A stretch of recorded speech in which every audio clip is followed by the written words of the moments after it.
Congress party బలోపేతం కోసం ఏం కార్యాచరణ చేపట్టాలి, ఎలా ముందుకు వెళ్ళాలి అన్న ఆలోచనతో కాంగ్రెస్ పార్టీ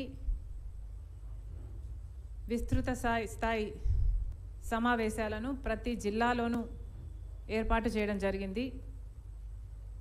ప్రతి జిల్లాలోనూ కాంగ్రెస్ పార్టీ బలోపేతం కోసం అక్కడి కాంగ్రెస్ పార్టీ నాయకుల కార్యకర్తల సమావేశాలలో నాయకుల కార్యకర్తల సూచనలు వాళ్ళ అభిప్రాయాలను తీసుకోవడం జరిగింది. వాళ్ళకున్న ఇబ్బందులు కూడా వినడం జరిగింది. ఇలా ప్రతి జిల్లాలోనూ అంటే 26 జిల్లాలకు సంబంధించి అన్ని జిల్లాల నాయకుల కార్యకర్తల ఇబ్బందులు విన్నాం, వాళ్ళ సూచనలు తీసుకున్నాం.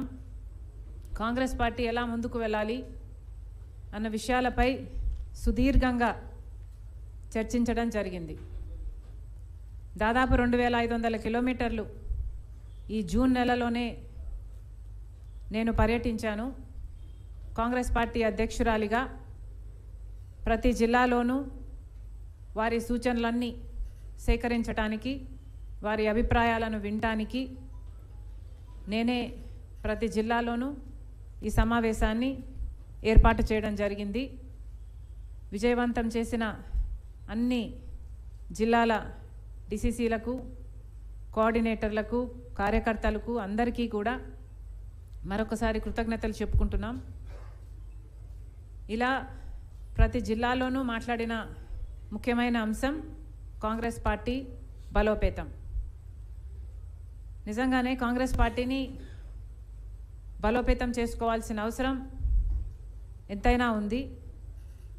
ఈ అవసరం ఒక్క కాంగ్రెస్ పార్టీది మాత్రమే కాదు, నిజానికి ఈ అవసరం ఆంధ్ర రాష్ట్రానికి ఉంది. ఎందుకంటే ఈరోజు ఒక కాంగ్రెస్ పార్టీ మాత్రమే రాష్ట్ర ప్రయోజనాల కోసం నిజాయితీతో పోరాటం చేస్తున్న పార్టీ.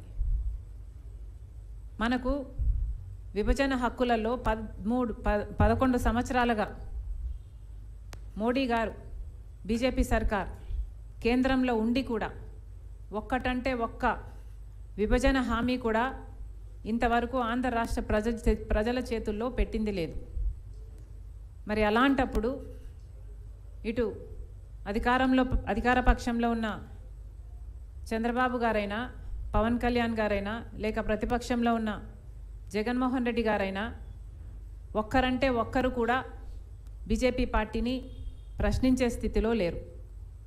ఎందుకంటే వీళ్ళందరూ కూడా బీజేపీకి తొత్తులుగా మారిన వారే, ఏదో ఒక రకంగా పొత్తులు పెట్టుకున్నవారే.